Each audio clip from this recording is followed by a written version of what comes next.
Bonjour tout le monde et bienvenue à ce 4e épisode du Seb Show dédié à la 39e saison de Survivor Island of the Idols. J'espère que vous allez bien. Avant de commencer, comme toujours, si vous voulez vous abonner à la chaîne, activer les notifications, m'ajouter sur Twitch, sur Facebook ou laisser vos commentaires, tout se trouve en dessous de la vidéo. N'oubliez pas non plus de laisser vos commentaires sur les vidéos les plus récentes, comme ça je suis capable d'en faire un meilleur suivi et de vous répondre le plus rapidement possible. Aujourd'hui, petite vidéo, deux choses à vous jaser. D'abord, l'élimination de Tom. Et avec ce grand soupir, vous savez que ça sera pas le fun. Et je vais vous parler aussi du swamp qu'on a eu durant le dernier épisode. Dans le fond, l'utilité du swamp, vous l'expliquez parce qu'il y a certaines personnes qui font quoi. Pourquoi il y a ce genre de phénomène-là dans Survivor qui revient quasiment à chaque saison. Je voulais vous l'expliquer comme il faut cet épisode-ci. Mais je vais commencer avec Tom. Tom est le premier Canadien à participer à Survivor. Donc, c'est le seul cette saison-ci. C'est dans le fond, dans cette nouvelle vague de permettre à des Canadiens de participer à Survivor parce que dans le passé, c'était pas possible. C'est un Canadien, oui et non, dans le sens que je pense qu'il a habité la plupart des dernières années aux États-Unis. Donc, c'est un Canadien par la bande. De plus, c'est un joueur qui a été recruté par la production de Survivor. C'est même pas quelqu'un qui s'est présenté aux auditions de Survivor. Donc ça, c'est encore plus décevant, en mon sens. Au-delà de ça, Tom a mal fait paraître les Canadiens, d'un sens. Pas par rapport au jeu. Et c'est ça que je veux faire comme nuance. Dans le jeu, ça a été un joueur banal. Ça a été, bon, il a été éliminé au début. C'est pas, je veux dire, on peut pas dire la qualité du joueur est pas par rapport à la nationalité, évidemment. C'est pas ça le problème. Le problème est survenu parce que, pour ceux qui ne le savent pas, Tom, au début, a fait. En fait, les joueurs, avant que la saison commence, ont le droit de se faire questionner sur leur aventure. Souvent, les joueurs américains se font questionner beaucoup par CBS, donc le poste de télévision qui, dans le fond, produit Survivor. Au Canada, bien évidemment, Tom avait plus de possibilités, il y avait plus de médias qui voulaient parler. C'était le premier Canadien qui participait à Survivor, donc il y a plusieurs médias qui ont parlé, et Tom s'est planté. En ce sens que Tom a dévoilé beaucoup d'informations sur ce qui se passait dans les premiers épisodes. Donc, a dévoilé même on pourrait dire, des éliminations en tant que telles. Puis ça a été fait avant que la saison commence. Donc, Tom, entre autres, avait dit que dans le premier épisode, il y avait deux gars plus forts qui essayaient d'éliminer Hélène, mais que finalement, lui, il était du bord d'Hélène. Il donnait énormément d'informations et surtout du détail. Ce que les joueurs sont pas censés faire, on va se le dire. Les joueurs sont pas censés donner ce genre d'informations-là, sont pas censés nourrir les spoilers pour dévoiler qui va être éliminé ou peu importe. Donc, Tom a mal paru et il a continué à donner de l'information au fil des entrevues et sincèrement, ça paraît juste mal. Je vous dis pas que ça va empiéter sur la candidature de Canadiens, sauf que de toute façon, on ne pourra pas avoir de Canadiens avant la saison 41 minimum qui peuvent participer à Survivor. Parce que la saison 40, bien évidemment, va être une saison spéciale. Donc, il n'y a pas de Canadiens qui vont participer. Donc, pour un premier essai, Tom a vraiment mal joué ses cartes à l'extérieur du jeu. Je sais pas pour quelle raison. C'est juste parce qu'il est épais. Mais habituellement, les joueurs ont cette responsabilité-là de ne rien dévoiler ou du moins d'être le plus vague possible dans leurs entrevues. Et Tom a clairement été à l'encontre de cette règle-là. Est-ce que CBS ou la production de Survivor va aller contre lui à ce niveau-là d'un côté juridique de la chose? Parce que ils ont le droit. À partir du moment que tu spoils légèrement une saison ou des éliminations, Survivor peut te poursuivre, peut mettre en place, je pense que c'est une pénalité de 5 millions. Ils peuvent aussi te bannir de toutes les activités de Survivor. Il y a toutes sortes de leviers qu'ils utilisent. Généralement, ils ne sont pas assez intenses pour aller jusqu'aux 5 millions, jusqu'à la pénalité de 5 millions. Mais ils mettent des pénalités au fil du temps sur certains joueurs. On s'entend que Tom n'était pas un joueur d'importance. Fait qu'ils vont peut-être juste s'en contrefoutre et l'oublier. Dans le sens de dire, écoute, de toute façon, le gars, il reviendra jamais jouer Survivor. Il a tellement été insignifiant dans le jeu, on s'en contrefout de ce joueur-là. Fait que c'est peut-être la pensée que CBS va avoir en tête. Sauf que il faut quand même que les joueurs, parce que si Tom s'était rendu très loin dans l'aventure, il aurait probablement donné encore plus de détails. Et c'est ça qui est le risque. Il faut faire attention de ce côté-là et de faire mal paraître un peu cet aspect-là canadien que Tom est revenu au Canada, il a parlé à des médias et qu'il a donné de l'information, ce que les Américains font pas. Parce que généralement, les médias sont quand même aussi bien renseignés qu'ils ne doivent pas aller chercher ce genre d'informations-là. Ben, on mal fait paraître le premier candidat canadien qui a été participant à Survivor. Et je trouve ça dommage. C'est plate à dire, mais qu'un épais comme ça a été notre premier représentant. J'espère que le deuxième candidat qui va participer va être un candidat qui va faire partie d'une élite et non pas de la scrap de Survivor, si je puis dire. Dans l'histoire de Survivor, il y a eu quelques candidats qui ont agi comme ça, qui ont donné des détails, soit en entrevue sans faire exprès, soit de façon volontaire. Par le passé, Survivor a sévi quand même par rapport à certains joueurs. On pense à Russell Hentz, entre autres. Russell Hentz, je pense que c'est le plus gros cas. Alors que c'est un joueur épique, on s'entend, Russell Hentz fait partie de l'histoire de Survivor. Malgré tout, Survivor, l'émission a décidé de le bannir de toute future saison et de tout événement et de... Fait qu'il a même plus le droit d'être dans un All-Star, entre autres, ou peu importe. Il y a eu Johnny Fairplay, mais lui, c'était pas vraiment parce qu'il avait donné des détails, mais parce qu'il s'était pogné avec Jeff Probst. Ça avait été extrêmement long avant qu'il réinvite Johnny Fairplay. Il avait passé par-dessus son bannissement à un moment donné quand il avait été avec les fans contre les favoris. Mais Tom a vraiment... l'a vraiment échappé. Sincèrement, j'ai trouvé ça dommage parce que je me demandais, quand j'avais vu les entrevues de Tom, je me demandais de dire, est-ce qu'il nous bullshit? Puis à ce moment-là, ça peut être drôle de dire complètement de la merde, mais plus les épisodes avancent, plus on voyait que ce que Tom disait était légitime et qu'il avait vraiment donné de l'information en épais dans certaines de ses entrevues. Fait que je trouve ça dommage. D'un sens, je me dis bon débarras. C'était pas un joueur d'importance, c'était un joueur ennuyant. Et en plus, c'est un joueur qui nous a mal fait et qui nous a fait mal paraître. Fait que je voulais vous le dire. J'espère, si vous vous présentez pour participer à Survivor, j'espère que vous allez faire honneur beaucoup plus que Tom, parce que Tom a été une amère déception à tout point de vue. Et surtout, en mon sens, même si il le considère comme le premier Canadien à avoir participé à Survivor, j'ai même pas ce sentiment-là quand je regarde sa feuille de route et le nombre d'années qu'il a pu vivre aux États-Unis versus les nombres d'années qu'il a vécu au Canada et tout. Je trouve que ils ont étiré l'élastique beaucoup en disant que c'était le premier Canadien à participer à Survivor. Ben sincèrement, là, moi à mes yeux, c'est pas tout à fait ça. Mais là, c'est pas grave. La prochaine fois, j'espère qu'ils viendront chercher quelqu'un d'authentique qui a vécu toute sa vie ici. Ça pourrait être fort pertinent. Donc, ensuite de ça, le deuxième point, c'est le Swamp. Donc, c'est depuis la saison 3, donc Survivor Africa, on a cette twist-là qui revient. Maintenant, elle revient de plus en plus. Dans les premières saisons, on le vivait beaucoup moins. Cette utilisation de twist-là de la production pour mélanger les équipes ensemble.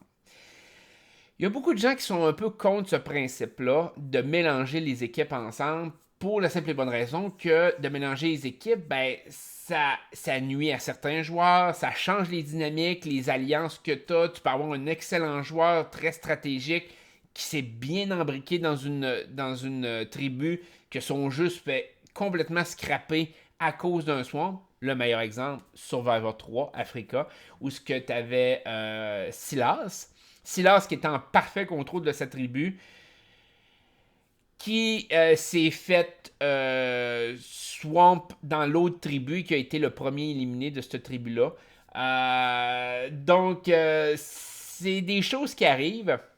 La raison pourquoi Survivor fait ça, c'est pour éviter, en fait, ce qui est arrivé dans Survivor 1, 2, ou même dans d'autres saisons de Survivor, c'est-à-dire le principe qu'on appelle le principe du pagong.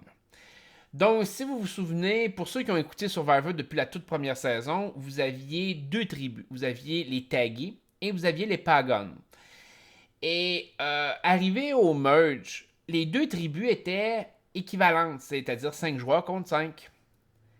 Et les Pagons, eux, ont voulu jouer de façon très légitime, personnelle, de dire, ben écoute, c'est un free-for, maintenant on est tous divisés, puis on est tous réunis, fait que ça devient un jeu individuel. Et ils l'ont joué comme ça. Fait que les autres, ils ont voté de la façon qu'ils voulaient voter.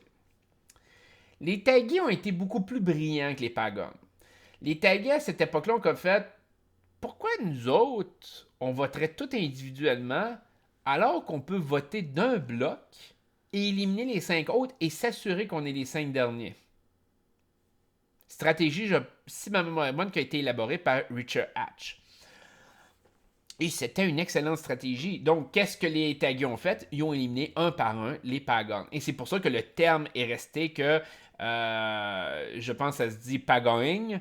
Et donc, quand tu fais Pagoing, c'est le fait que ta tribu se fait exterminer par l'autre tribu en termes de nombre.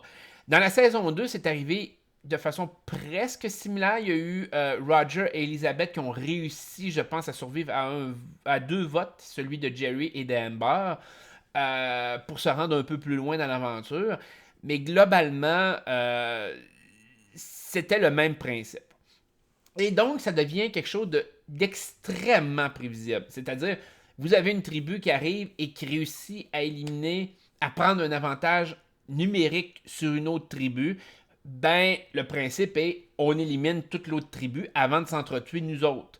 Je pense qu'une des meilleures dernières fois que ça peut être arrivé, ça a été dans la saison où il y avait Ozzy Coach. Je me rappelle pas exactement. C'était avec le Redemption Island, mais je me souviens pas quelle saison exactement.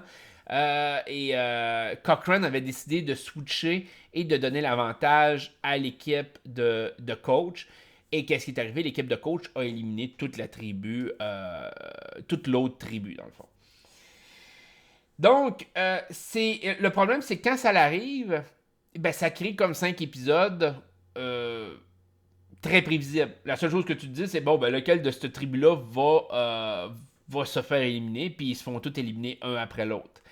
Tandis que le Swamp permet aux joueurs de forger des nouvelles alliances, des nouvelles amitiés et peuvent permettre beaucoup plus de blindside, peuvent permettre des changements de tribu beaucoup plus simples. Parce que quand vous êtes dans une tribu de 5, même si vous êtes 5e dans votre tribu, vous vous dites, si je switch avec l'autre tribu, je suis plus juste 5e, je deviens 6e dans le tribu. Fait que statistiquement, c'est pas bon. Si tu connais pas les joueurs, puis c'est ce que Cochrane avait tenté de faire avec l'équipe de coach. Et ça avait pas bien fonctionné pour lui parce qu'il s'était fait éliminer justement. Il avait été le dernier à se faire éliminer de sa tribu, mais il avait quand même été éliminé avant que les autres commencent à s'entretuer. Donc, de ce côté-là, c'est pas gagnant. Donc, généralement, dans une situation comme ça, les joueurs ne switchent pas de tribu. Ils préfèrent accepter le sort des 5 derniers en espérant gagner des immunités. Rendu dans les 5 derniers, c'est quand même assez simple de gagner 2 immunités ou de survivre, de mettre la cible sur quelqu'un de plus fort que soi. Tu peux toujours compter aussi sur le fait que peut-être l'autre tribu utilise une idole contre un autre joueur de ton équipe. Tu as plusieurs possibilités maintenant, mais ça reste quand même que les votes reste assez prévisible. Tandis qu'en faisant des swamps, ben, tu crées certaines amitiés qui vont peut-être, quand les équipes vont merger, vont devenir juste une, puis que ça devient un jeu individuel, ben, tu vas peut-être voir l'opportunité de dire, ah ben, si je switch avec l'autre équipe, oui, peut-être que je suis cinquième dans les équipes, mais j'ai une alliance avec 2 des 5 joueurs, ce qui pourrait faire en sorte que je deviendrais le troisième, un top 3 avec eux autres. Fait que là ça change les dynamiques sociales, on pourrait dire. Puis plus ils font de swamp, plus généralement les votes sont imprévisibles rendus au merge. Moins il y a de swamp, moins ça arrive. Le swamp peut aussi créer un autre désavantage, c'est-à-dire que si le swamp est mal fait, une équipe, puis on l'a vécu à Ghost Island, qui l'ont essayé, de dire l'équipe de Dominic Wendell ont comme fait ben, pourquoi qu'on n'éliminerait pas les autres joueurs de l'autre couleur d'équipe un après l'autre en pre-merge avant d'arriver au merge, puis on va avoir vraiment un avantage numérique. Sauf qu'avec David contre Goliath, on a vu quelque chose de complètement différent. On a vu comme Alec switch it bar, on a vu Mike switch it bar. Ça a créé aussi le fait que Nick a réussi à se rendre à la fin d'une certaine façon à cause de ce swamp-là. Fait que les swamps créent des revirements de situation beaucoup plus que dans l'ancienne méthode où ce qu'il n'y en a pas. C'est pas toujours un gage de succès, mais c'est statistiquement meilleur d'avoir un swamp que de ne pas en avoir. Les meilleurs swamps se déroulent souvent quand il y a plusieurs équipes, pas juste 2. On l'a vu quand ils ont divisé les équipes en 3, entre autres. C'était il y a 2 saisons, 3 saisons. Je me souviens pas exactement. Je pense que c'était David contre Goliath, mais je suis plus sûr. Fait que j'ai un petit blanc de mémoire. Vous pouvez me claquer sur les doigts là-dessus. Mais il avait splitté les équipes encore plus. Il y a eu ça aussi dans le passé, quand il y a eu des 4 équipes, entre autres. Il n'y avait pas swampé, mais ils avaient mergé, puis ils les avaient mélangés en même temps. Donc, ça crée des possibilités qui rendent imprévisibles à long terme. Parce que c'est toujours à long terme. Tu veux pas juste que ton pre-merge soit intéressant. Tu veux que ton merge soit intéressant. Un peu comme David contre Goliath. David contre Goliath, c'était vraiment très mélangé.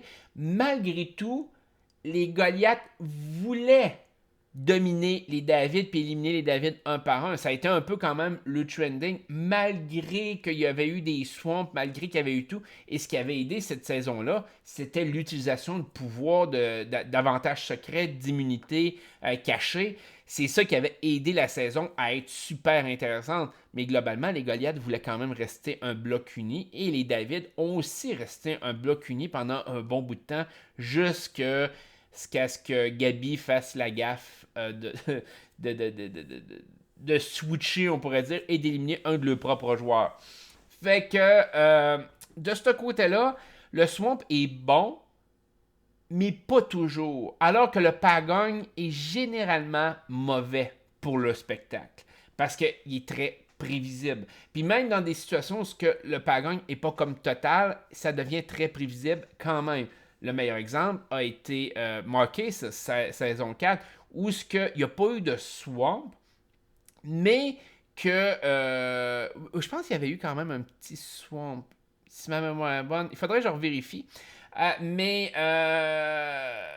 il y avait eu un swamp à Survivor Marquesas. Mais les équipes voulaient rester quand même assez unies. Par contre, Nelly, Pascal et Cathy sont allés chercher Sean et Vecepia de leur côté et ont éliminé tous les autres joueurs en ligne, les Route 4.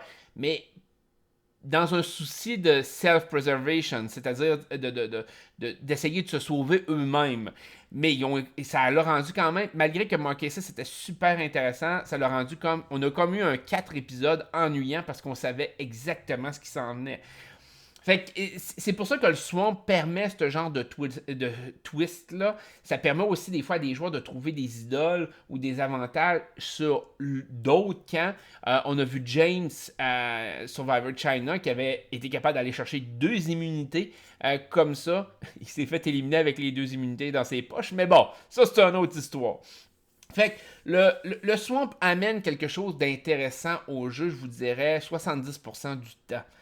Par contre, il y a 30% du temps que ça n'a pas vraiment de différence. On pense à Ghost Island, entre autres. Donc, c'est un peu le même principe que les immunités cachées. Il y a plein des fois que les immunités sont même pas utilisées. Mais quand ils sont utilisés, ben des fois ça donne du bon show. Le swamp est exactement bâti sur le même principe. Fait que, en mon sens, oui, c'est intéressant. Je pense qu'il y aurait des façons de l'améliorer. Comme je vous dis, des swamps ou de diviser les équipes, deux équipes, les rediviser en trois ou en quatre, peut créer quelque chose de vraiment intéressant, beaucoup plus que juste un swamp normal où ce que là, les chiffres peuvent être en ta défaveur.